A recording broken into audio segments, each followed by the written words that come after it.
Hi everyone, welcome back to another exciting and inspiring episode of the Inspired Life Vancouver. I'm your host Zara Durrani. Really excited to bring you amazing locals to have conversations that have been really filling up my heart and truly inspiring me, and I hope they're having the same effect on you. Joining me today is an award-winning cinematographer who just got back into town from filming a project out east, and someone who I worked with over 20 years ago when I was 2 years old, fresh out of the... without really aging myself, but we've talked about age on the show. He is also a producer, and he's worked on a lot of your favorite TV shows and movies. I'm talking about none other than Andy Hodgson. Andy, welcome. Thank you for having me. It's a pleasure. Imagine there's a big crowd out there just like cheering you. Yay, Andy. Thank you, guys. I see you, fans. Love you, Mom. Love you, Mom. Amazing. So I had forgotten on some of the projects that we had worked on, and it's just so amazing to see people that I know from back in the day who are truly making their mark. And, you know, whenever your name pops up, whether I've seen you on shows and I'm like, hey, and you're in commercial projects. It just really warms my heart to see people succeed. And some of the projects you've been working on that are, you know, like that you won awards for. It is so fantastic. So congratulations. Now I want to back up a little bit, because when everyone gets in the hot seat, I call this the hot seat, people really open up and share very deeply. I love to ask everyone, by hitting rewind, what inspired you to say, I am going to make movies? This is the business I'm going to get into. Well, that's goes way back. As we were speaking. I used to live in the Middle East, and at the time in my teenage years, I started playing the drums, and I was also into skating. And my parents had this old camera from the 90s, and I just happened to be the guy that always wanted to hold the camera and wanted to make little videos with my bands and wanted to shoot my friends skating, and then we'd, you know, do tape to tape recording, and we'd think we were professional music video producers or directors. And so that was kind of what inspired me, was making these little what I like to say dumb videos now when I look back at them, but never really realizing that I wanted to be involved in film. I come from Central and South America, born throughout the 80s, and a lot of my upbringing did not revolve around watching movies. I don't believe we even had a TV for the longest time at my household. You know, dirt roads, very third world country. So it wasn't something that as a kid I was inspired to be like, wow, I want to be like some of these great filmmakers. I actually was into sports a lot at the time, but it was that specific time that I picked up the camera, and I just loved to film my friends skating and just us playing music. So did you have a skateboard when we met? I think I was doing inline skating at the time. Okay. Yeah. Okay. I'm just like, somehow you're like, let me look back in the Yeah, day. I know. That is a very cool upbringing, being born in Ecuador and living in Middle East. Where exactly did you live in Middle East? Well, we started in the early 90s in Saudi Arabia. Then we moved to Bahrain. I have family in Bahrain. Okay, nice. Yeah. We were in Dammam in Bahrain. And then we moved to the United Arab Emirates, Dubai, Abu Dhabi, Elaine, and Qatar as well. And my parents actually decided to stay in Qatar for another 10 years. So I was there for about 10 to 11 years with them. Do you speak Arabic? Shway shway. No, not anymore. I forgot a lot.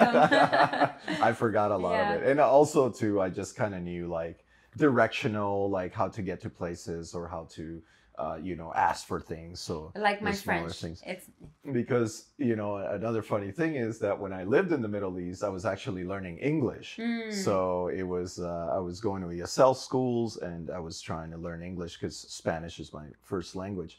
So it was like hard enough to learn English, and then like they try to teach me Arabic, and I was like, no, this is not gonna happen. and Like, with English and yeah, Spanish and then Arabic is yeah, written like right to left. right. Oh yeah. Right. Oh yeah. Because I speak Urdu, which is and Hindi, which are Urdu is written right to left, like the Hmm. same way as Arabic. Everything is just the complete opposite of English. To be honest, I find English to be much more easier than my even native language. Yeah, absolutely. So, what an amazing experience, though. I'm sure that having all those cultural, beautiful experiences, and I'm sure it's really broadened your own views Hmm. of the world and wanting to tell the stories that perhaps you've told through your lens as an adult, as a cinematographer. The fact that you had this beautiful upbringing in the Middle East and, living in Saudi Arabia, like not Hmm. many people I get to meet from here who are, definitely not from that part of the world who can say, oh, yes, I lived in Saudi Arabia or I lived in Qatar. Like, I lived in 7 different countries by the age Hmm. of 7 with my family, and Iran and Turkey, Singapore, Thailand, and I wouldn't say I lived in Bangladesh, but we were there for a little while. It really opens your mind Hmm. as a child. And I remember the main language that we had for communication was English. And it put inside of me this desire to connect with other cultures. And then now that I've traveled as an adult, but also in my work, wanting to bring those cultures Hmm. in the work. Do you think that's shaped your work as an award-winning cinematographer? I mean, I definitely think it's shaped me as a human being Mm. in general, which definitely translates to the work, which translates to your daily life, which translates to friends and family. I think all those experiences, living in those different countries. I also lived in Turkey. You did? Yeah, yeah, I was there for 2 years in Ankara. Okay. Yeah, so I was in Been to Ankara. Ankara. I think for me, just kind of broaden my awareness of how I need to be integrated with different cultures and to really be open to what those cultures bring and also to understand their way of living.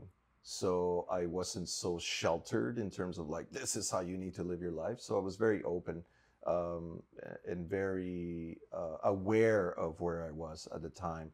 I think those experiences and like being in countries where people think, oh, I mean, we landed in Saudi in 91, which was Mm. shortly after the Gulf War Gulf ended. War. So, everybody's like, oh my God, you're in a Gulf War, you're in areas of war, which I also grew up in a revolution in Central America in the 80s. So I feel like those kind of open my eyes to just Mm. allowing the process of living and not putting myself in a box. And I was taught a lot through a different lens from each culture that I was involved in. That's Yeah. really beautiful. It's interesting, like coming from Pakistan, and moved to Canada 2000. So Hmm. just before 2001. And that was very interesting because whenever I would mention that I'm from Pakistan, right away people had ideas of, okay, what people are in Pakistan are like. Hmm. And one of the comments I would get is, oh, you don't look like you're from that country. And, You're or exotic. Yeah. yes, yes. I find that very fascinating. I love talking about this now, but as a young person, I was 17 when I came here, went to high school for a bit. But as a young person, then right away you think, oh, where I'm from is not good. Hmm. So I started hiding my own heritage. And it's taken me time to be like, no, this is where I'm from. I come from a very beautiful country, Hmm. rich culture, and great history. So I love the fact that you have had amazing experiences in the Middle East.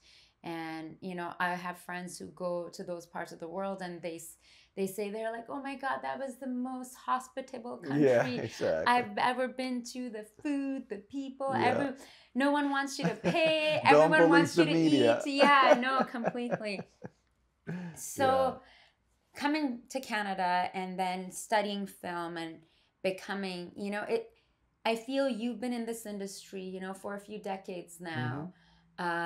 Started young, you here, and obviously your body of work. When I go on IMDb, I see just like, you've worked on all these amazing projects for Netflix, for Oprah Hmm. Winfrey, OWN, and Hallmark, and like Hmm. all these amazing Tubi you were just saying. Um, did you foresee this? Like, did you, when you were first going to film school, did you picture that one day, Andy Hodgson, my name is going to be there and I'm going to be leading a crew? Because I remember working with you Hmm. back in the day when you had a little, but you had your beautiful hair. Yeah, the big And, app, yeah. and then you had a little comb The in your, comb, yeah. yes, in your, can I say Yeah, that? absolutely. And you had a vibe, and what's interesting is your vibe, your laugh, your everything is still the same, but it's like, the body of work has certainly It's just grown. increased. Yeah, yeah, yeah, exactly. And I love your sense of humor and the lightness, the levity. um but did you, people talk a lot on the show about manifesting and visualizing, and they talk about, yes, I pictured Hmm. this, or, I didn't know how I was going to get there, but I knew I would get there. Did you have some of that? Like when you were, for example, fresh into film school or afterwards? That's interesting. I don't think I've ever manifested. Um, it's not that I don't believe in manifesting. Obviously, I do believe in a higher energy, and you kind of operate at the energy that you're at, and things come to you. But I came from more of like hard work pays off. So instead of a manifestation, I'm like, look, if I come out of film school, if I just start shooting any project, like whether it's a music video or a small commercial or some corporate lawyer or whatever, an interview, whatever I could get to shoot, I wanted to shoot because I know that hard work pays off. So instead of manifestation, I kind of just hit the ground running and started my own production company very early on with my previous business partners. And we just started hustling. We started, attracting clients in terms of music videos. We did a lot of music videos for East Indian artists at the time, some smaller corporate things, and we were writing, directing, and producing our own short films. So for me, was more building it on the platforms that if I'm connected with myself, if I'm doing it for myself and not for anybody else, people are going to realize that, they're going to see it, and then I'm going to attract the right kind of person that wants to either create a project or have me produce their short, or whether it's a music video. So I think in a way, for me, manifestation comes from hard work, and Mm-hmm. that's, you know, But I, you did have a vision. You did I, have. well, It it's funny you sounds. say that because I don't know if I'm kind of different in terms of visions. I know a lot of people make visions of what your future is, but to be honest with you, I think living and unknowingly traveling to all these different countries, and like after 2 years you're now moving here, after 3 years you're now moving here, there's no manifesting. I just kind of roll with Go how with. it is. Okay. So I think because my upbringing has been in all these different countries and always moving around and always meeting new people and new schools, and I had to kind of, there was never time. Adapt very Yeah, there quickly. was Yeah. never time for like, oh, let me sit here and think about what Relax. my life is Yeah, gonna be. because you're like, So it was I'm just gonna soak this up while I'm here. I know we yeah, lived in yeah, yeah, Turkey for a while, then we were in Cyprus, and yeah. for like a year and a bit. As a kid, you don't know what's coming because the decisions are Hmm. being made with the adults. And I like the mindset of what you're saying. And it sounds like you're like, I would just immerse myself in this body of work, and then the right people at the right time will come. Because I remember for me, it was the same thing, creating that momentum Hmm. around me, whether it's taking coffee meetings or saying I'm working on this, working on creative projects. As long as you're just doing things that you're passionate about, the energy this is my woo-woo Yeah, yeah. talk. Yeah, My for woo-woo sure. talk, heads up. You start vibrating at the higher frequency Mm-hmm. where people can tell this is what you're passionate about.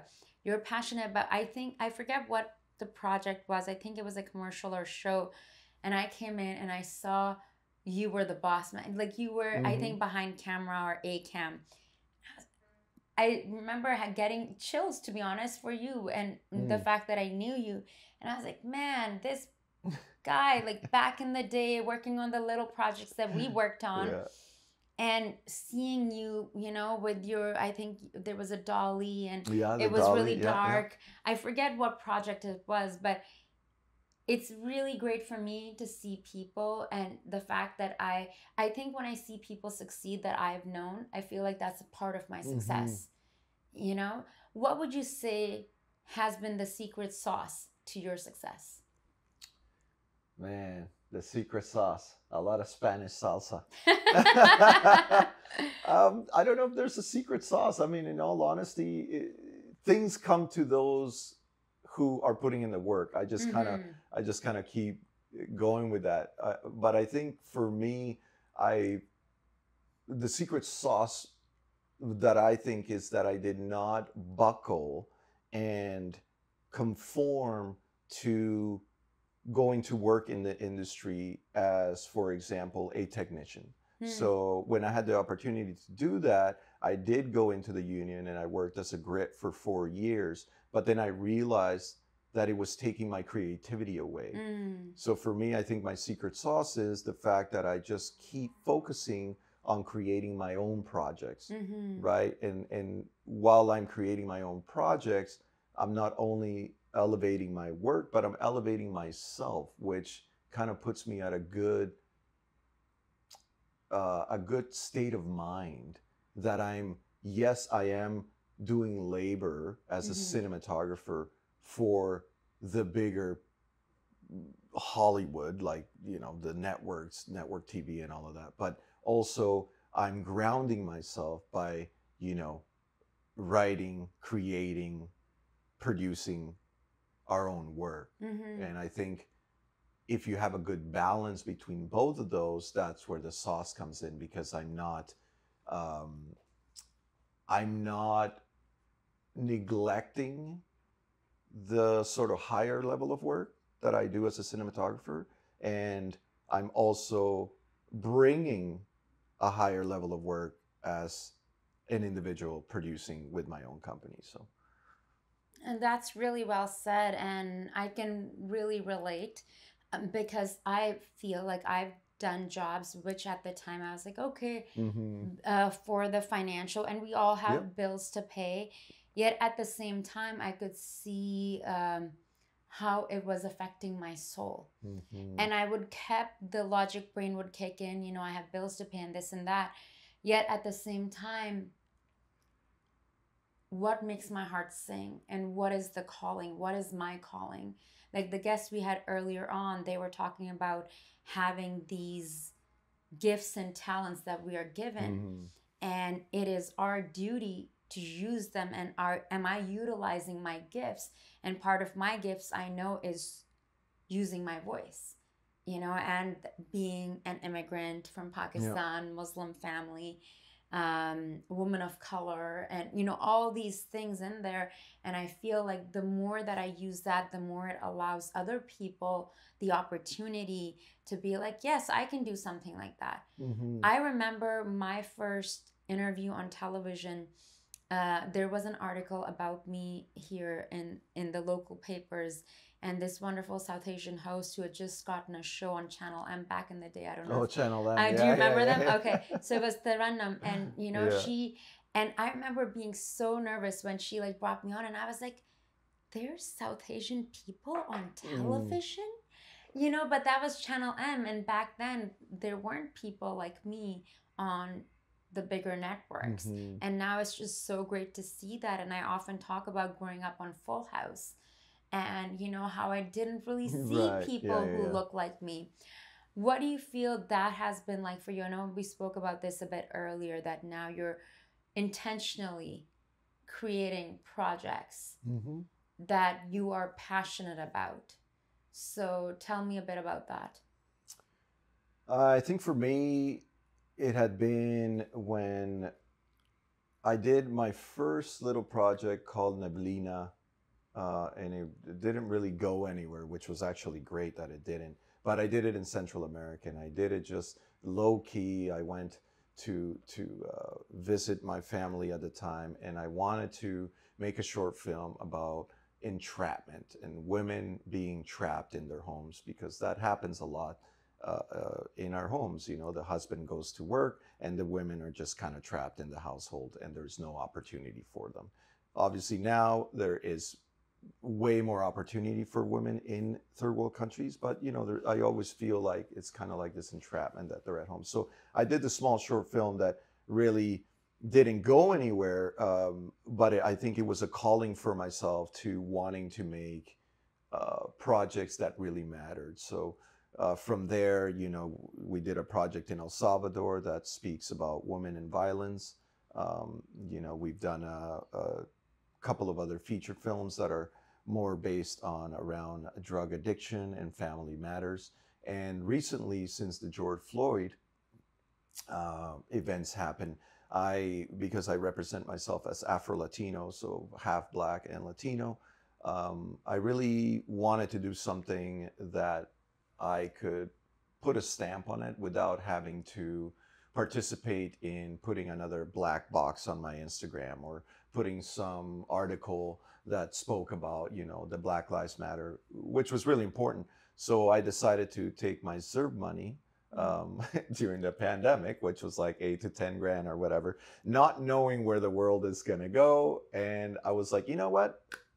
I'm going to make content that matters. Mm-hmm. So I did my first short film with, thank you, Canadian government, with the CERB money that we got. And I did El Color Negro, which is Mm. a representation of what the color black means. And I think we weren't really aware of what the color black meant, and specifically what the color black meant, for example, 400 years ago. You know, Black Cat, the Black Nile, voodoo, all these sort of iconic things about the word black. But there is beauty in the word black as well as I started doing my research. So I put together the short film El Color Negro, which did really well. Unbeknownst to me, I had no idea, but I wanted to put this because again, it represented what I thought was going to be important for people to see, and with that, I was able to get some funding and make my next one, which is El Mulatto, which is more of a representation of a black man trying to free himself in a world like today. So I want to do a trilogy. My third one I'm still in the works. I try not to think about the project. I try to just let it come to me. But more focused now on, yeah, creating things that matter for myself, which then attract people and audiences that want to watch what I want to do. So we got invited by UBCP for the Black Month, History Month, and we were able to showcase our films, and we were able to showcase them in front of a lot of Black creators and actors here in Vancouver, which was really nice to see. As well as some other projects I've been getting involved with is I do a lot of work with Indigenous community and filmmakers. My really good business partner and great director and creator, Jessie Anthony. We just finished shooting her Indigenous film. So we went back home to her rest to do that, which I won't speak much of because we just I And literally, we'll have to get her on the show so yeah, we'll you'll get her on the do the show. introduction. But that's kind of where I'm leaning now more. Mm-hmm. You know, we have a couple of films that we're now catering for Guatemala, which speaks on fracking, which Mm. speaks on, you know, the environment, which speaks on kicking out indigenous communities so big oil companies can come and, you know, do fracking and start drilling. So I find more and more in my career, as I am doing the commercial work for the United States and their networks, I'm also integrating my own work, which is really important for me to get um, ideas and information out to the world that perhaps it's really hard for people to just kind of search. So that's kind of where I'm at. I love That that. might have been a long answer. No, that's a great answer, because I was watching your social spaces and seeing how well al color. Okay, I'm trying to copy El color negro. al color negro. Yes. Okay, because I was like, okay, that looked really, really beautiful and truly meaningful, especially with everything that happened over the last few years. And I completely understand and resonate that, you're doing these other amazing opportunities that you're getting, but then also looking at what is my voice, how can I share what is in my heart, and how can I share a part of me with the world. Can we see any features in the future? Like, is that something you've given thought, or let it come and see how things unfold? Yeah, we have a few in development. What I'm realizing now is I need to do a little bit of both. So I need to do like one for the sale and then one for the heart. So, a good friend of mine said, Andy, you make really good content, but the content does sell, but you also need to kind of position yourself where you are doing some content that it's more for the general public. So, I'm catering not only this sort of dramatic environmental feature film, but I also, speaking about Pakistan, we just finished writing a horror film about the Barmanu, which you might are aware of in Pakistan. It's kind of like the Yeti. It's kind of like the Bigfoot of Pakistan. Say that again? The Barmanu. Okay. Yeah. Maybe it's but I'm sure the accent might yeah. be. So I've positioned myself to make something a little bit more that's like easier to advertise. But my whole thing is I don't want to. It's not that I don't want to make movies in Canada. Is that I want to. And I've been and I'm going to infiltrate places where the film industry might not be as big, and then create jobs and then create workshops. So what we did in El Salvador, the film industry is fairly small there, but we were able to bring our feature film there, which was like the 4th or 5th feature ever shot in El Salvador at the time. And we created jobs. We brought an influx of money. We hired people. We bought gas. We we rented Airbnbs. We bought food. So we're kind of bringing a little bit money into the economy as well, which I feel like for me it's a good place to train people. And I feel like getting older now, I'm getting more into like I want to mentor, I want to teach what I've been doing in places that don't have as much opportunity. Yeah. I love that. And I kind of, as an outsider, I see it as a reflection of, your childhood, because of the, exactly. when you're saying Guatemala and like all these different places and maybe doing a project.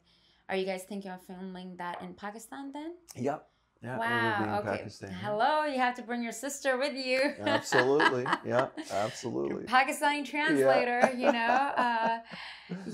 no, honestly, that's been on my heart of how I would do something myself, to be quite honest, is that how can I show the beauty of my home country, and especially having gone through what I did go through after first coming here in 2001 and then the September 2001. Man, we came at the same time. Really? Yeah. That was 2000. I might have been closer to 2002. Okay. But it was around, the same time. And then we met shortly after. Yeah. Funny, eh? I remember you used to, what do you call them? I got this in Lebanon. The scarf, the hijab? And not hijab, the one the with... thobe? because men wear it on their hair, but you could also wear it as a scarf. It's like in black and white, and it's very Middle Yeah, Eastern. yeah, Yeah. yeah.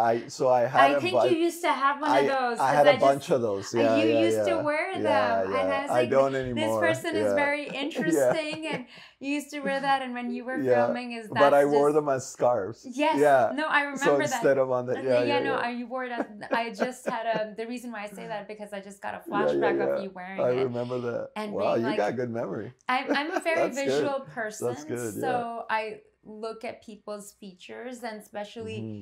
you were more eccentric than you are now, you know, and you and it's I've toned it fantastic. down. No, I love it. I super love it. I love how you're saying that, you know, making these projects in these other countries, and also not only do you get to help inspire Hmm. future filmmakers in those countries, but also I think when we go there, we'll leave a part of us and take a part of that country with us.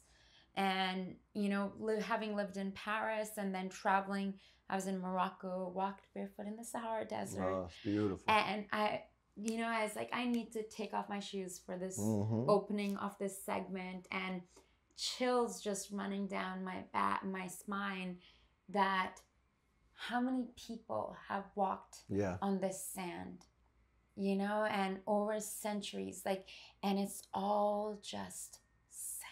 Hmm. It's Pretty magical. impressive, eh? And the fact that through the work that we do, and especially you do as a cinematographer and filmmaker, is that you can have these stories and you can actually impact. For example, if you do something in Pakistan, or for example, if you were to do something in Saudi Arabia, Hmm. in Pakistan, I want to do something that would be about food and the people. Because there, if you go to someone's home, you can't leave after an hour. Right, you'll be there You all are night. there till midnight, and you say goodbye like 20 Yeah, times. exactly. Because you stand at the door, you talk, and you hug 10 Hmm. million times. And a part of me is like, how do I want to share that story, that this is what people from my country are like? So what I'm trying to get at is that when you share these other stories with the world, because when we watch Turn On CNN or Hmm. whatnot, people get an idea of this is what someone from Pakistan is like, or Ecuador. Yes, we have all the other things too, but there's also a lot of heart, and there's a Hmm. lot of love, and there's a lot of warmth. So do you feel, I can tell you do, the responsibility as a filmmaker that you can impact people's views on different cultures? Oh, absolutely. Yeah, and I think that's where kind of where I'm getting to now in my career, after 20 years in the business, is more of like thinking about my legacy, like when I die, like what do I want to leave behind? And I think for me is the workshops, the training of others, for inspire younger filmmakers to perhaps get out there and do their own stories, whether you're, and you don't have to be just an immigrant in Canada. There's a lot of stories here in Canada as well that are could be powerful and empower others. But I do think now, as my legacy is like, I want to leave films that don't technically have to be super commercial, that don't have to, be in the big theaters for months on end, or be on every VOD, or any channel. I just want to leave a project to where one person can say, you know what, that inspired me, that helped me. It was because of this that I did this, and I was able to get out of that, or the situation you were in. So I think more and more, as I think about my own legacy and what I want, is to leave films that matter. And I was telling somebody the other day, because they're like, you do so much, and I'm like, you know what, I do it for one reason. If my mom is happy and she loves my film, that's great. I don't need no sales agent. I don't need cans. I don't need, South by Southwest to tell me that my film was great. I don't need any film festival. I'm like, when I'm in my deathbed and my mom said, yep, your films were great, that's it. I've made it. Life is simple.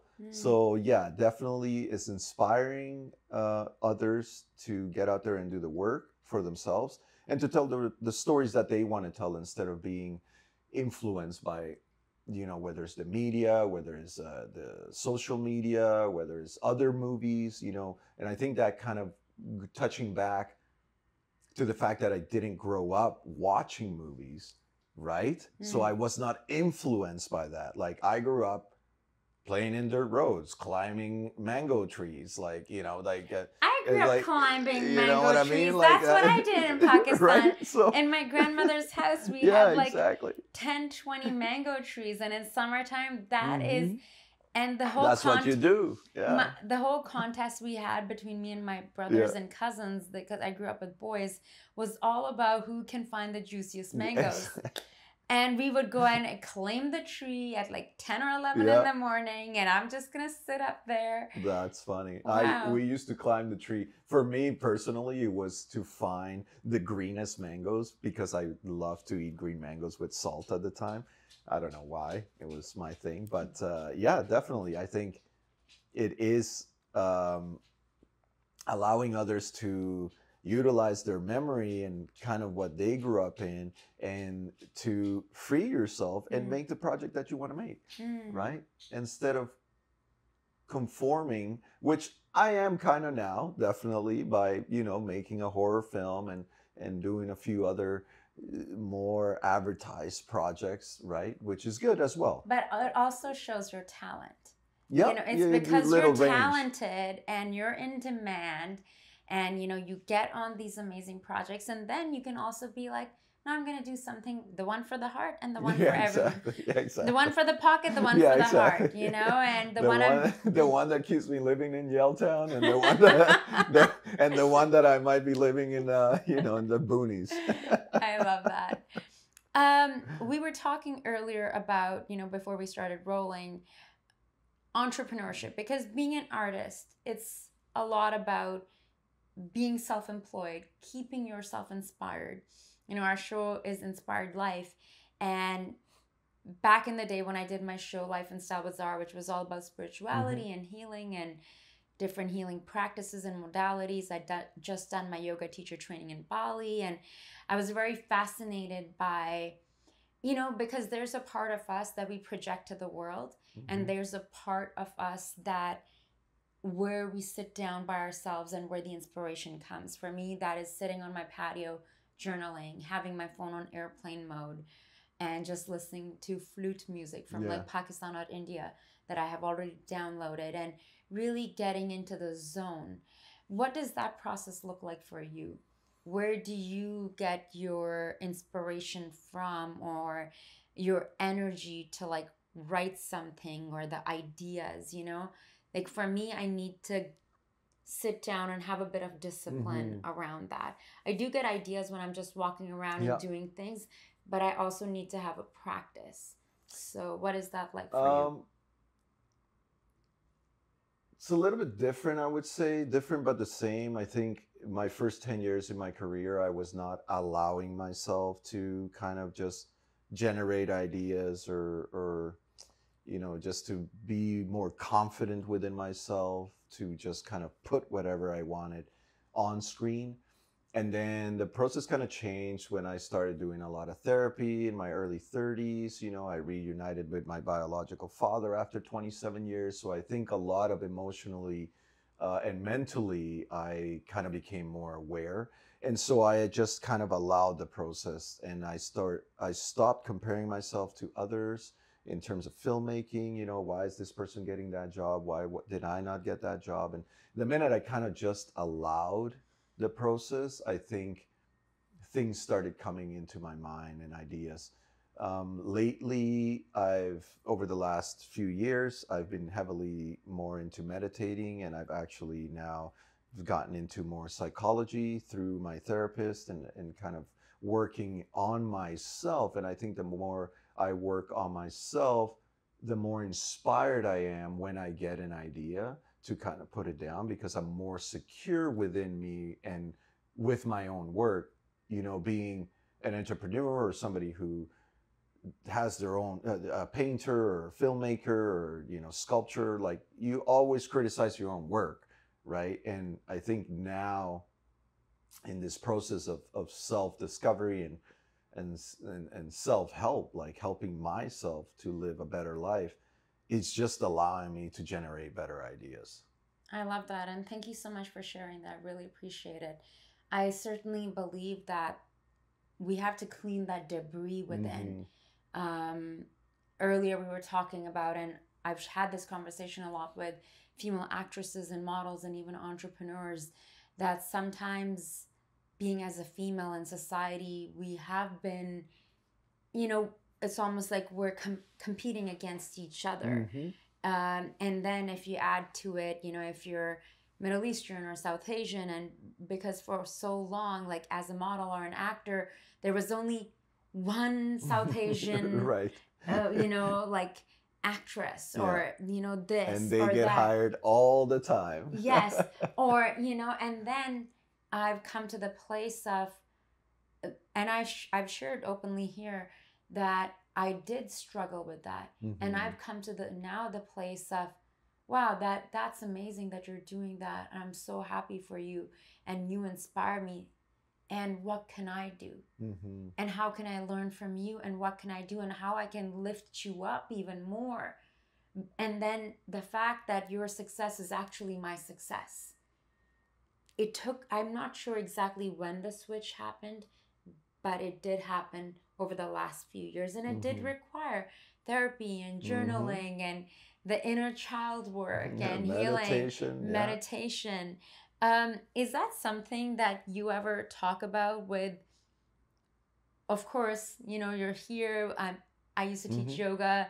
Talking to a female, you can have this conversation, but do you have this conversation with, like, when you're sitting down with other filmmakers who are guys, talk about this kind of, I find it's becoming more normal now, but I wonder what those conversations are like. I mean, I think I get it out of people because I'm very open and I don't mind talking about my own struggles and sort of the things that I,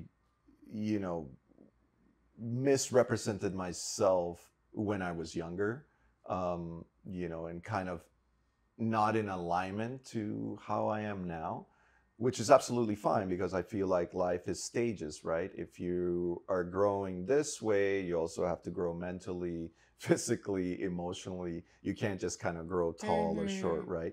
And I think now I'm more open to sharing something that I'm either going through or, something that somebody else is going through that I'm impacted. So I feel, the pandemic did a number on a lot of us as well, and so now it's a lot easier to talk about that, but still there is sort of this disclaimer that we should not talk about that because we're in the film industry and we work all the time and we do a lot of fun stuff. And it's like, yeah, but you know what? A lot of us are probably depressed as well, right? Because we work long hours, we barely sleep, and we barely get family time. And there's a lot of loneliness. Yeah, I remember the show that me and Tiara met on.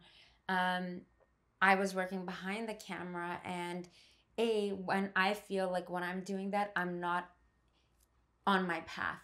That is not my path, and I just realized that.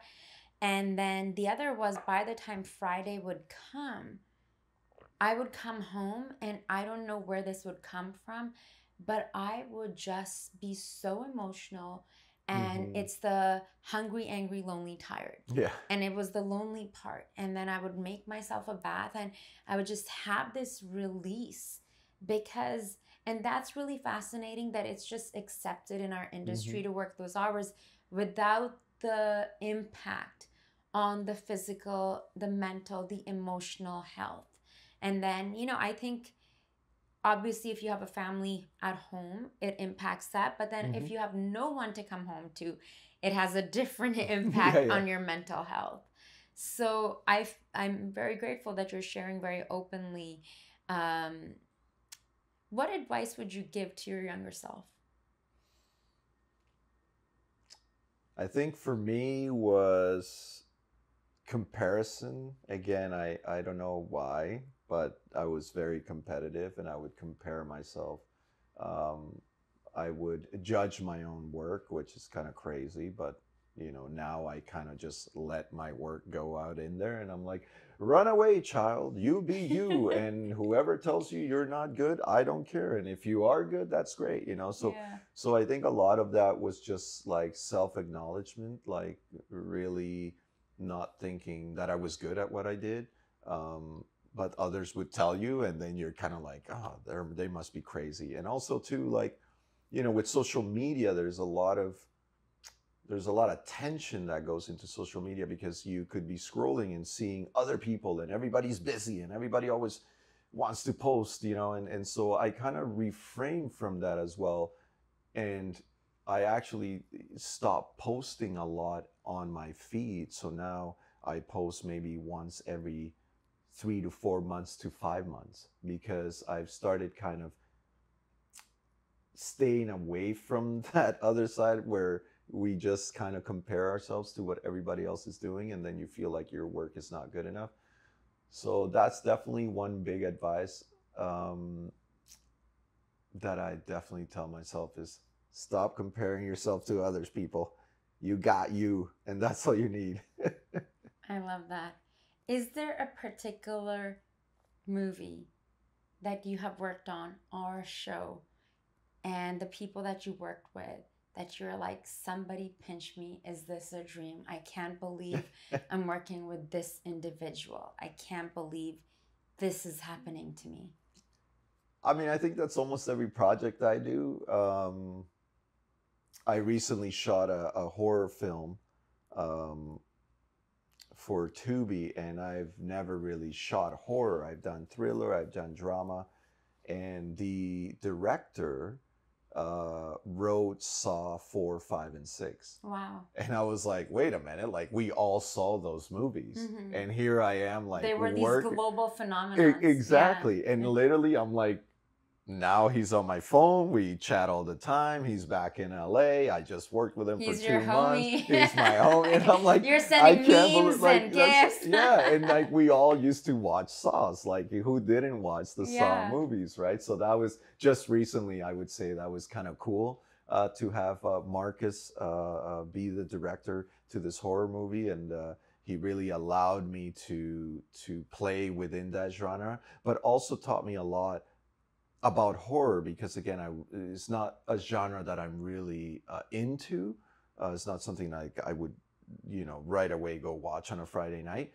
But he taught me a lot about letting my lighting go, because he could fix it with sound. And as strange as that is, I have to give this example because people may not relate to it. So there was a particular scene where I put these LED, or the art department put these LED lights into the set. But in our camera, they were flickering because they're not regulated for our shutter speed. And any shutter speed that I changed to, the flickering wouldn't go away. So Marcus, the director, says, don't worry about it. I can use that. And I'm thinking, like, as a cinematographer, I'm like, this looks, oh, pardon me, take that out. This looks horrible. And he says, no, no, no, no. I can put a sound to the waves of the light pulsating. Ooh. And so he did this thing where he was like, woof, woof, woof, woof. And I'm like, you're brilliant, right? So everything I do, I'm always learning something, right? Even though I think, oh yeah, I know it all, but I never know it all. And I think that specific point was so valuable to me. Even though I'm 20 years into my career, I feel like I'm always going to have these valuable lessons and points that people are going to teach me. And so to work with Marcus on a new genre was just really something incredible for me. And he taught me to kind of to let go of that process of, like, it doesn't have to be perfect, right? Because we always try to make things perfect. And I'm like, no, it doesn't have. You're right. You're absolutely right.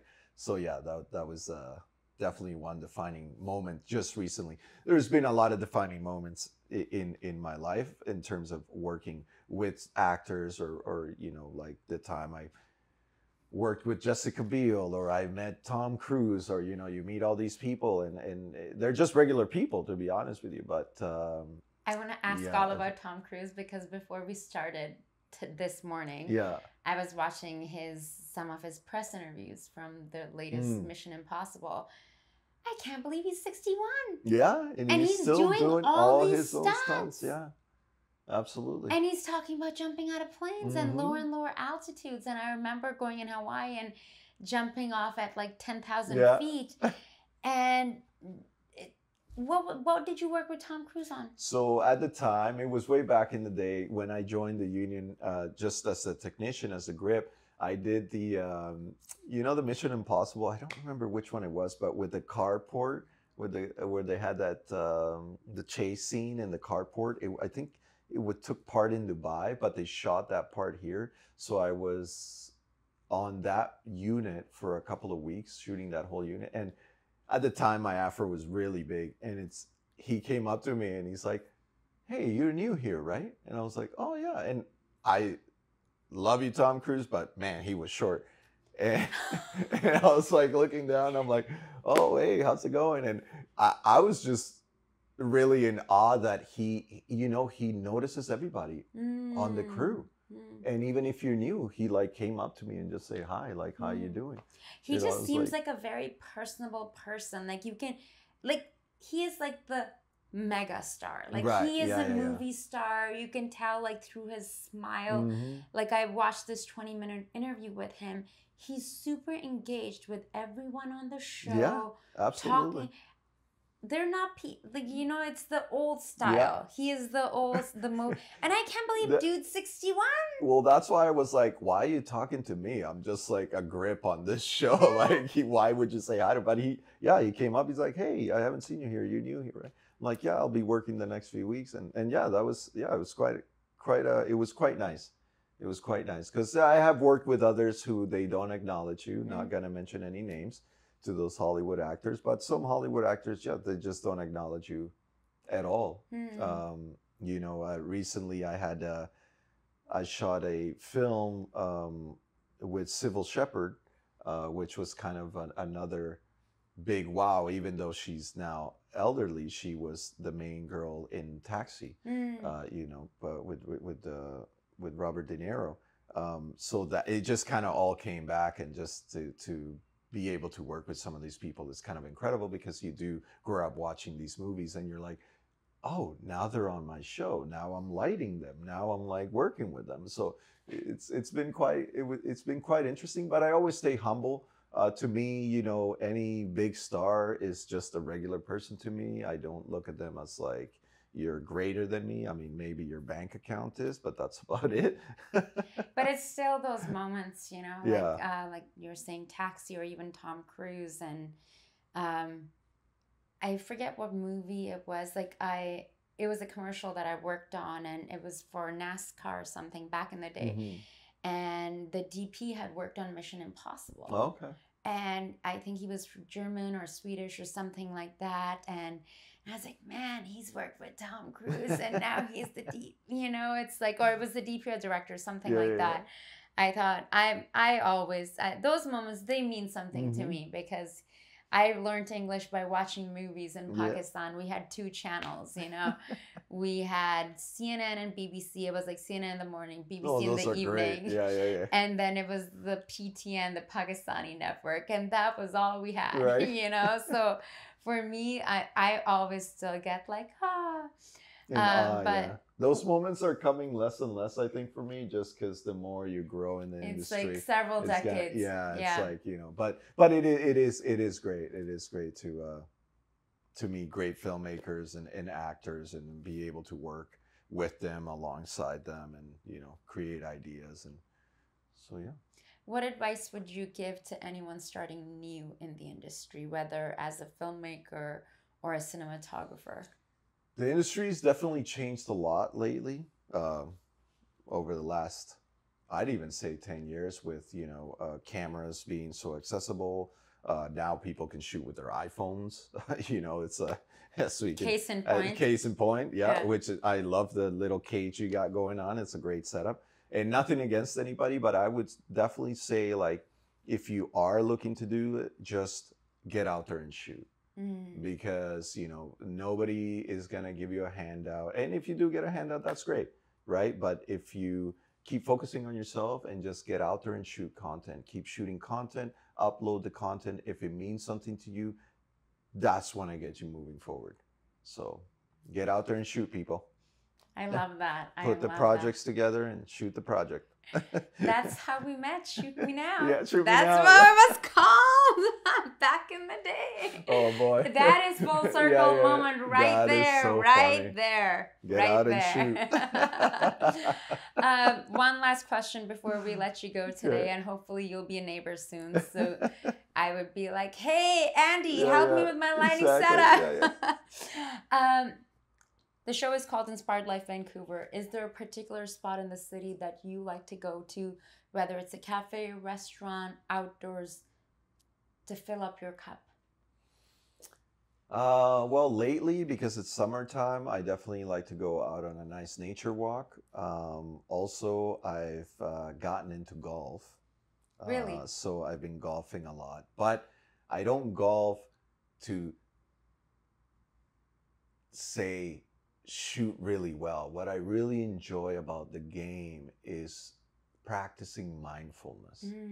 When I'm out there on the course, I'm not only walking for about 4 or 5 hours on a beautiful course, but it teaches me a lot. Like when I take a bad shot, I need to take 10 steps forward and forget about the shot that I just took. So it's been really, I've been translating a lot of those into my own life now, which has helped me a lot in terms of regulating myself, specifically when I find myself being angered or annoyed or something on set has happened, and just to take 10 steps forward and allow what just happened to let go. So that's where you'll find me. I've been spending my time a lot on the courses, as well as you meet some very interesting people. And I just love a good challenge. And I feel like it has challenged me in terms of mentally a lot more than physically. I do the physical stuff already, but yeah, that's kind of where you find me. I think more and more I'm just kind of